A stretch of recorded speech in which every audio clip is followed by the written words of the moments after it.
The car spun once, twice, then folded into the guardrail like it had given up. Jasmine dropped her grocery bag and ran, her worn Maid shoes slipping on wet asphalt, her uniform already darkened by rain. A man was trapped inside, blood streaking his temple, breath shallow. She forced the door open with shaking hands and dragged him into the cold night, cradling his weight against her chest. When his eyes fluttered open, they locked onto hers, and something in both of them broke open, unrecognizable, unstoppable. The sound came first, metal tearing itself apart.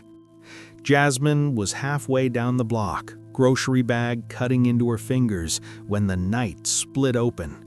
Tires screamed, glass shattered. A car spun across the wet road and folded into the guardrail with a violence that made her chest seize. The impact rattled the streetlights. For a heartbeat, there was only steam and the hiss of rain on hot metal. She dropped the bag, or maybe it fell. She was already moving. Her shoes slipped on the asphalt, slick with oil and water, the hem of her Maid uniform darkening as rain soaked through. She smelled gasoline before she saw the car. White paint scraped raw, engine coughing smoke. Someone shouted behind her. Someone else screamed. Jasmine didn't turn. She never looked back when there was something in front of her that needed hands. The driver's door was crumpled inward. The man inside was slumped against the steering wheel, one arm pinned, blood tracking down his temple and into his collar. His breath hitched, shallow, uneven. The windshield had spiderwebbed around his head. "Hey," she said, low and steady, as if the word itself could anchor him. "I'm here." She braced her shoulder against the door and pulled. It didn't move. She adjusted her grip, fingers burning, rain stinging her eyes. The door gave with a groan. Heat rushed out. She reached in, careful of the glass, and slipped her arm behind his shoulders. "On 3, she murmured, though she wasn't sure he could hear. 1, he groaned, his head lolled toward her voice. 2, the smell of smoke thickened. 3, she pulled. His weight came free suddenly, collapsing into her. She staggered back, caught him against her chest, and dragged him away from the car as flames licked under the hood. Sirens wailed in the distance. Too far, not fast enough. They hit the ground hard. She shielded his head with her arm, felt the tremor of his body against hers. For a second, her breath left her lungs. She stayed where she was, rain washing blood from his face, hands firm, present. His eyes fluttered open. Gray-blue, unfocused. Then they found her. He didn't know who she was. He knew that immediately, the way a man knows when a room is unfamiliar. Pain roared through him in waves, but something else cut through it. Quiet, inexplicable. The woman above him smelled like soap and rain. Her face was set in concentration, lips pressed together, eyes dark and steady. Not fear, not pity, care. He tried to speak. Nothing came. "I know," she said, as if he had. Her voice didn't rush. "You're okay. Stay with me." He believed her. That surprised him. The world narrowed to the sound of her breathing, the pressure of her arm beneath his neck. He felt safe, and the feeling made no sense at all. His heart slowed, settling into a rhythm that matched hers. The chaos receded, not gone, but held at a distance. Jasmine watched his chest rise and fall. She counted. The rain plastered her hair to her face. She pushed it away with the back of her wrist, never taking her eyes off him. White man, older than she was, well-dressed even now with an expensive jacket torn at the seam. Someone important, probably. That didn't matter. What mattered was the way his hand twitched and found her sleeve, fingers curling weakly into the fabric as it belonged there. "Stay," he breathed. It was barely a word. "I am," she said. Sirens cut closer. Red and blue lights bled into the rain. People crowded, voices overlapping. Someone tried to take him from her. She didn't resist. She just loosened her hold when the paramedics slid in, when practiced hands took over. As they lifted him onto the stretcher, his fingers slipped from her sleeve. His eyes searched once more, caught hers, and held. Confused, grounded. Something unspoken passed between them, recognition without memory, calm without reason. Then the doors closed, the ambulance pulled away. Jasmine stood alone in the rain, her uniform soaked, hands shaking now that they were empty. She picked up her grocery bag. One of the handles had torn clean through. She didn't notice.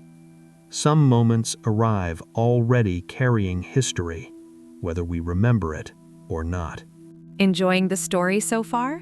Whether you're listening while trying to catch some sleep, getting through your chores, or just taking a quiet moment for yourself, we're glad you're here. Take a minute and tell us where you're watching from in the comments, and stay with us for more stories like this. Hospitals had a way of flattening time. Everything became white and echoing and slow.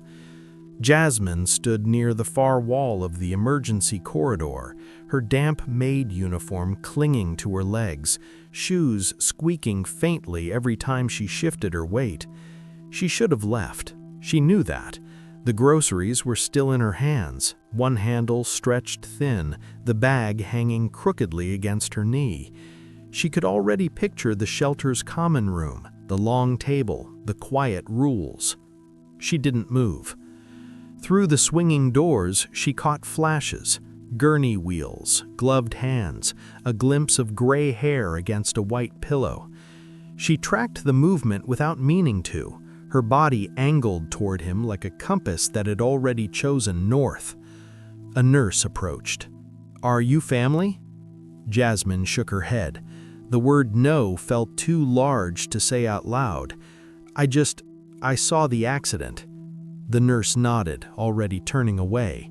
"You did well." Jasmine swallowed. She leaned her shoulder against the wall and waited. Minutes passed, or maybe hours. She counted footsteps instead of time, the soft thud of rubber soles, the low murmur of voices. When a doctor finally stepped out and called for a witness, Jasmine answered before she thought about it. She described what she'd seen, where the impact was, how long he'd been unconscious, the way his breathing sounded in her arms. The doctor listened closely, eyebrows lifting once, then nodded with approval. "Thank you," he said. "That helps." She felt a small, quiet relief settle in her chest. Helping always did that. It gave her hands something to hold when the rest of the world felt too big. When there was nothing left to do, she should have gone. Instead, she sat. The plastic chair was cold. She crossed her ankles and waited some more. He surfaced in pieces. Sound first, beeping, distant voices. Then light, too bright, cutting through closed lids. Pain followed, a dull pressure behind his eyes, a tightness in his chest that made each breath deliberate. And beneath it all, something steady. He opened his eyes to a ceiling he didn't recognize. That part didn't frighten him. What startled him was the absence of panic. His pulse was slow, his thoughts were scattered but calm. She was there. Not standing close enough to touch, not hovering, just sitting, hands folded in her lap, head turned slightly toward him like she'd been listening even in silence. Her hair was pulled back now, still damp at the edges. The dark fabric of her uniform marked her as staff or service or something adjacent to care. When she noticed his eyes were open, she stood. "You're awake," she said softly. "That's good." Her voice fit the room. It fit him. He searched for words. They slipped away. He managed, You stayed?" She nodded once. "I wanted to make sure you were okay." The monitor beeped steadily. He watched her breathe, in, out. The rhythm soothed something deep and restless. He didn't know her. He knew that as fact, but his body reacted as if it did. "What's your name?" he asked. She hesitated, just a fraction, then, "Jasmine." The name settled. It didn't echo, it didn't vanish, it stayed. "Jasmine," he repeated. His voice steadied around it. "Thank you." She gave a small smile, quick and gone, like she wasn't used to being thanked for doing what came naturally. A nurse appeared, gently ushering her back, explaining visiting hours, asking questions. Jasmine answered them all, then stepped away without argument. She paused at the door, looked back once. He held her gaze. He didn't know why it mattered. He only knew that when she left, the room felt larger and emptier. Later, when a doctor asked if he remembered the woman who pulled him from the car, he said yes without hesitation. Her name? The doctor prompted. He didn't have to think. Jasmine. The room shifted after she left. Not dramatically, not in a way anyone else would notice. The beeping stayed the same. The light didn't change, but the air lost its shape, as if something essential had stepped out with her. He tried to sleep. His body refused. When the nurse returned to adjust the IV, he asked the question before he could reconsider. "The woman who was here earlier, Jasmine, is she still around?" The nurse glanced at the chart. She wasn't listed as family. "I know," he said. The certainty surprised him. "But she helped me. I'd like to see her again." There was a pause, a calculation, then a nod. "I'll see what I can do." When Jasmine returned, she stood just inside the doorway, hands clasped in front of her like she was waiting for permission to exist in the space. He watched her take in the machines, the crisp sheets, the quiet authority of the room. She didn't shrink, she didn't advance, she simply was. "You didn't have to come back," he said. "I wanted to," she replied. "They said you asked." He did. He knew that now. He didn't know why. She kept her distance at first. The room smelled like antiseptic and money, fresh flowers, private care, everything smooth and contained. She was aware of the difference between them in a way that sat heavily but familiarly. He belonged to this world, she passed through it. He watched her like he was afraid she might disappear again. "You saved my life," he said. Not softly, not loudly, just plain. She shook her head. "I helped. Anyone would have." "I don't think that's true." She let the silence sit. She was good at that. A man in a tailored suit appeared at the door later, introduced himself quietly, asked questions that felt measured and precise. Jasmine answered what she could. When he offered her an envelope, thick, discreet, she pushed it back without touching it. "I don't want money," she said. The man blinked. He looked to the bed. "Then what do you want?" he asked, curious now. She glanced at the patient. He was watching her closely, like the answer mattered more than he wanted to admit. "Nothing," she said. Then, after a beat, "Time. If he needs help while he's here, I can come by, after work." The man hesitated. Power shifted in the pause, testing its own limits. Finally, he nodded. "That's acceptable," he said. He laughed without another word. Jasmine exhaled. The days folded into a pattern. She came after her shifts, sometimes still smelling faintly of cleaning solution, sometimes with textbooks tucked under her arm. She adjusted pillows, helped him sit up, read aloud when his head hurt too much to focus. She didn't pry, she didn't show kindness. She offered it the way some people offer water, because it was there. He learned her rhythms quickly. She always washed her hands twice. She never sat until he did. She listened with her whole body, leaning in just slightly, eyes steady. When he grimaced, she noticed before the monitor did. "Pain?" she'd ask. "A little." She adjusted the bed. The pressure eased. In return, he did small things he didn't announce. He made sure her name was added to the visitor list so she wouldn't have to explain herself again. He asked the nurses about her schedule and suggested times that wouldn't disrupt it.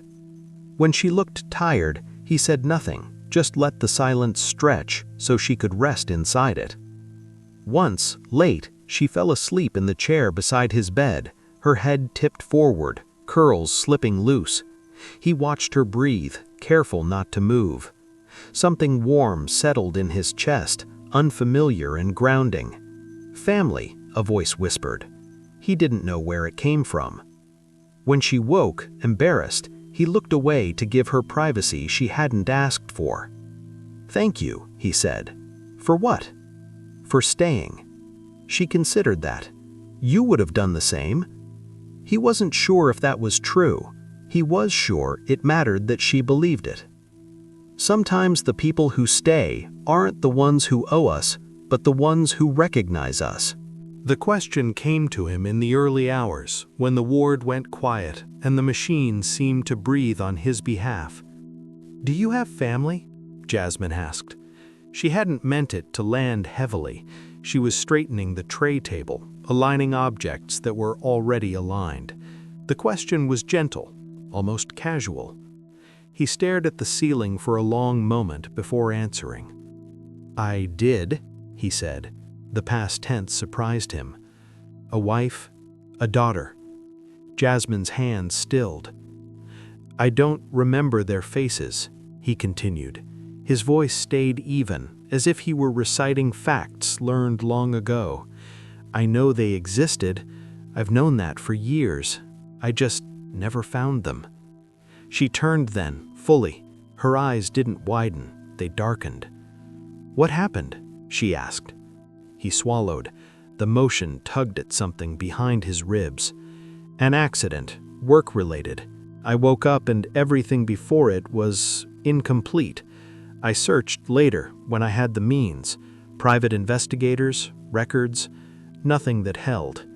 He let out a breath he hadn't realized he was holding. "Eventually, I stopped." The admission sat between them, heavy but honest. He didn't defend it, he didn't soften it, he simply named it. Her chest felt tight in a way she recognized too well. She moved to the window, pretended to watch the rain streak down the glass. The city lights blurred, turning into something softer, easier to look at than his face. "My mom died when I was a baby. Complications." The word tasted clinical, safe. She heard the shift of his body, the faint rustle of sheets. He didn't interrupt. "My dad raised me after that. He taught me things, how to fix things, how to be careful without being afraid." A pause. "He left when I was 13. She kept her voice steady. She had practiced this story until it held no edges. "Left?" he asked, gently. She shrugged. That's how it felt. Silence stretched, not uncomfortable, expectant. "I went into foster care, moved around, learned how to take care of myself. I'm good at that." She finally turned back to him. He was watching her the way someone watches a fragile object, aware of its strength, cautious of its cracks. "I'm sorry," he said. "For what?" "For not knowing how to hold on to people," he replied. The words surprised them both. They sat with it. The two stories lay side by side, not touching, but close enough to feel the heat from each other. He noticed the way she stood when she spoke of her father, spine straight, chin lifted, as if she were still a child bracing for instruction. She noticed the way his hands clenched when he spoke of searching, the restraint in his shoulders like a man who had learned how to survive loss by mastering everything else. Neither of them said what hovered just beyond language. The nurse came in, adjusted a setting, broke the spell. When she left, Jasmine picked up her bag. "I should go," she said. "Will you come back?" he asked, too quickly. She hesitated, not because she didn't want to, because wanting felt dangerous. "Yes," she said finally. "Tomorrow." He watched her leave, the door closing softly behind her. The room felt unfamiliar again, not empty, not unfinished. Somewhere beneath the noise of machines and memory gaps, a shape began to form. Not a face, not a name, a feeling. Recognition circled them both, unseen, patient, waiting for the moment it could land. The storm arrived without warning. Rain hammered the windows, harder than before, sheets of it blurring the city into streaks of light and shadow. Thunder rolled low and close, vibrating through the floor. The hospital dimmed, emergency lights flickering on, bathing the room in a muted amber glow. Jasmine paused at the door. Something about the sound made her chest tighten. "I can come back later," she said. "No," he replied at once, too fast. He steadied his voice. "Please, stay." She closed the door behind her. The thunder did it. Not the sound itself, but the way it echoed, hollow, familiar, striking something deep and locked away. His breath shortened, his hands curled into the sheets. The room tilted. Suddenly he wasn't here, he was somewhere else. Rain on a tin roof, a smaller space, warm light. A child sitting between his knees, still and patient. He saw hands, his hands, moving gently, carefully, separating dark curls, smoothing them down. He felt the weight of trust in that stillness, the quiet permission of it. "Does it hurt?" a small voice asked. "No," he heard himself say. "Tell me if it does." The memory hit him so hard he gasped. She was at his side before she realized she'd moved. His breathing had changed, shorter, uneven. His eyes were unfocused, fixed on something that wasn't there. "Hey," she said softly, one hand on his arm, the other steadying his shoulder. "You're here." Her touch grounded him. He latched onto it like a rope. "Don't go," he murmured, barely audible. "I'm not." She adjusted his pillow, just as she'd done for the children she cared for, just as she had for him every night this week. Her fingers moved with practiced ease, smoothing the sheet, checking his temperature, and counting his breaths without thinking about it. Care came out of her the way breath did. "You're safe," she said. The words felt older than the room. The storm pressed on, relentless. Thunder cracked again, closer this time. Jasmine sat down, her chair angled toward him, knees nearly touching the bed. She didn't realize she was close until he reached out. His hand found hers, large, calloused, warm. She froze for half a second, then let her fingers curl around his. It felt right. Not intimate, not strange. Familiar in a way she couldn't name. "I remember things," he said suddenly. His voice was hoarse. "Just sensations." She waited. Small hands in mine. Hair, dark, soft. His throat worked. "I don't know who they belong to." Jasmine's pulse skipped. She kept her face neutral, but something inside her shifted, like a door opening where a wall had been. "I used to sit like this," she said quietly, surprising herself, "between his knees when he brushed my hair." A pause. "I hated when it pulled." A ghost of a smile crossed his face. "I was always careful." The words slipped out before either of them could stop them. They stared at each other, not in recognition, in resonance. Outside, the rain softened. The thunder moved farther away. The lights steadied. His grip loosened, not letting go, just resting. Her shoulders dropped, tension she didn't know she carried easing away. "Family," the word surfaced again. This time it didn't vanish. Neither of them named it. They didn't need to. They sat together as the storm passed, two people held in the same quiet, the same inexplicable sense of belonging, feeling something whole long before they understood why. Some love doesn't ask permission, it simply returns. He waited 3 days before he made the call, not because he doubted what he was feeling, but because he respected it. Feelings could mislead, facts did not. From his hospital bed, with the city still blurred beyond the glass, he asked for records that had once been closed and quietly forgotten. Old files, old names. The search he had abandoned years ago reopened with care instead of urgency. "Start with missing children," he told his head of security. "Interracial, female, age 13 at the time." There was a pause on the other end of the line, then a measured, "Understood." The results came slowly, layered, cautious. He read them alone. A child was reported missing after a worksite accident. A contractor was injured on duty. A woman listed as deceased, young, black, cause of death tied to complications after childbirth. A daughter placed into the system under a shortened name, records scattered across counties, years vanishing into clerical silence. Timelines began to align with a precision that made his hands go cold. Jasmine, 26, foster placements, no permanent address. He closed the file without scrolling further. She felt the change before she saw it. It wasn't anything obvious, no questions, no confrontation, just presence, more attention than before. A driver who appeared when the shelter ran late. A hospital bill was quietly erased from her student account. A nurse who began calling her family without being corrected. She didn't ask why. Years of moving through other people's spaces had taught her how to accept help without reaching for it. Still, she noticed the way his gaze lingered, searching her face not for answers, but for understanding.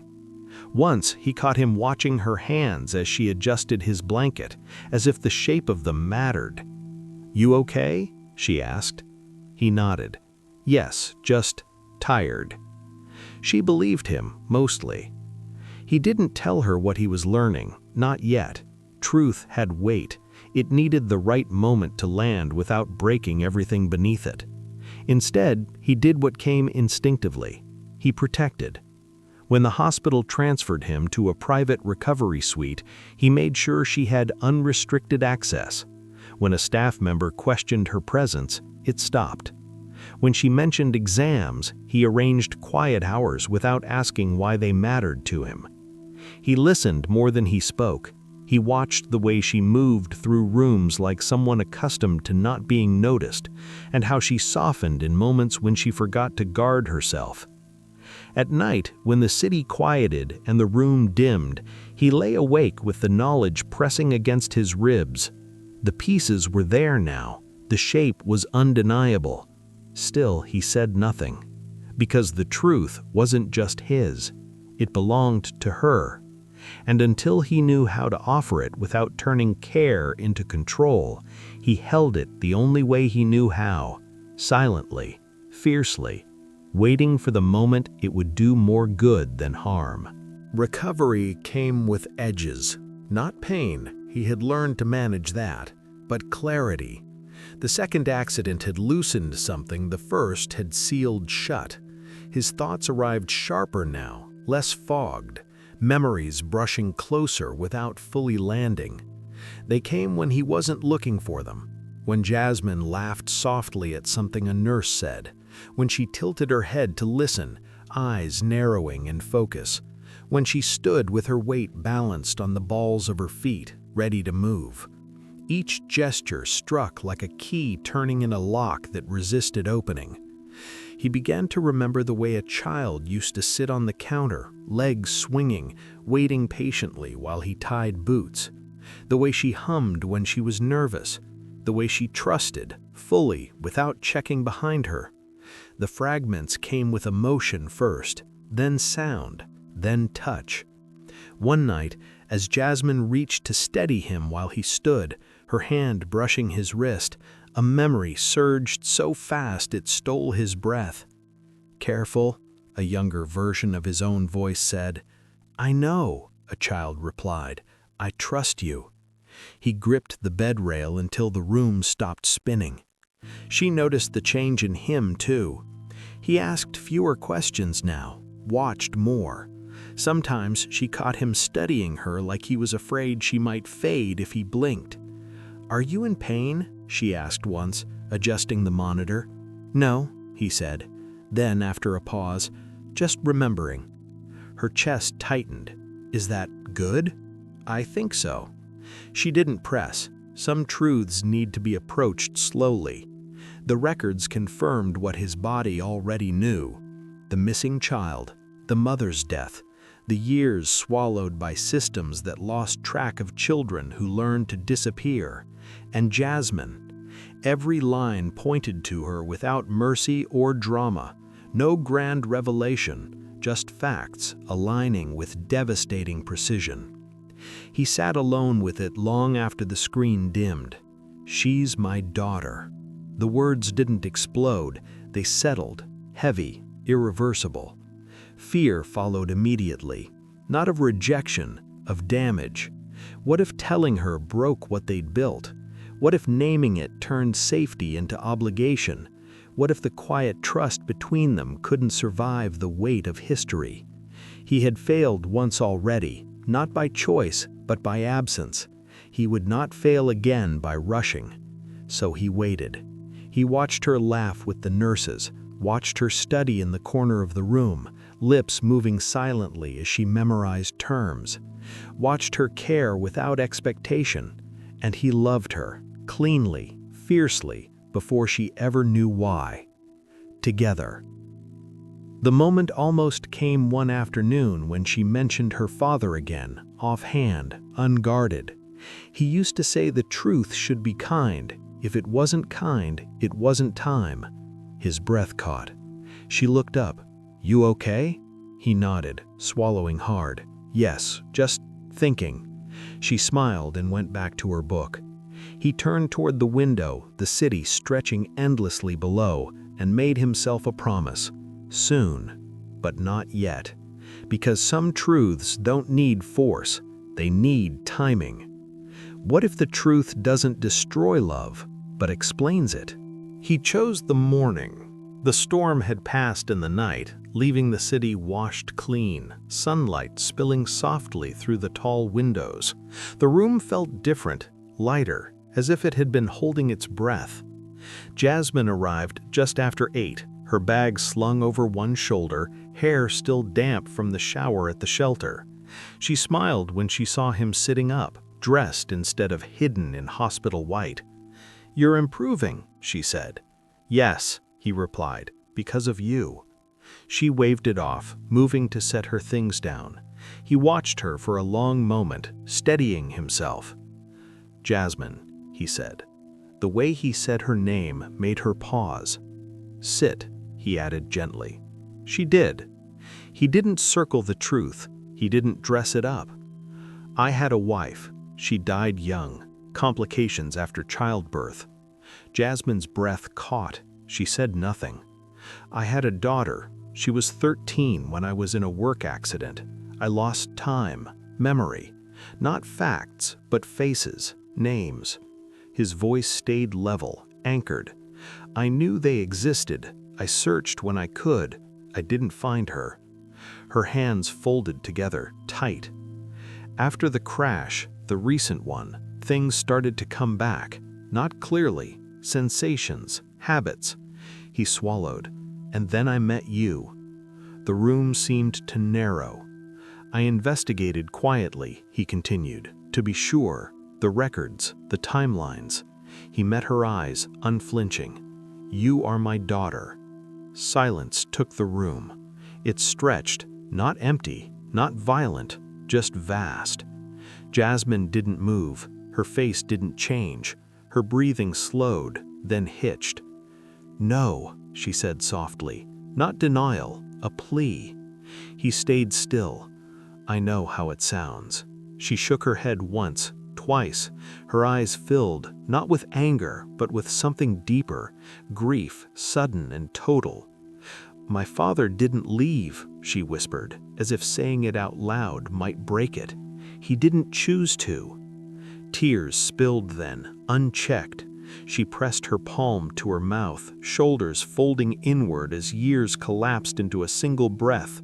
Foster homes, nights waiting, the ache of not being chosen, all of it surged at once. He moved slowly, stopping just short of touching her. "I am so sorry," he said, not as apology, as truth. She cried quietly, fully. When the tears finally slowed, she looked up at him, eyes raw but clear. "You should have told me sooner," she said.